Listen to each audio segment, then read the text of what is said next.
Bet kokioms situacijoms, problemoms ar iššūkiams spręsti visi turim 3 universalias galimybės.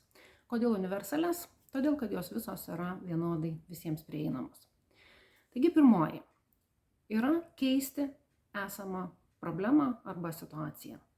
Ką tai reiškia? Tai reiškia daryti A, B, C veiksmus, kuriais tą situaciją galite pakeisti. Antroji - keistis patiems arba tiesiog keisti save. Vėlgi yra situacija ta, kad aš pasakau savo, kad aš darysiu A, B, C, D dalykus, kurie man padės pasikeisti toje situacijoje.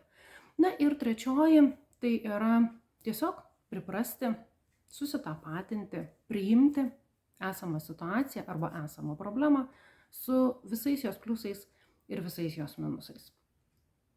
Todėl nieko kito naujo tikrai neišrasim. Jeigu jūsų netenkina kažkokia situacija, jūs tiesiog galite apsvarstyti, ką iš šitų 3 dalykų jūs norėtumėt pasirinkti. Keisti situaciją, keistis patiems ar priimti situaciją su visais jos pliusais ir minusais.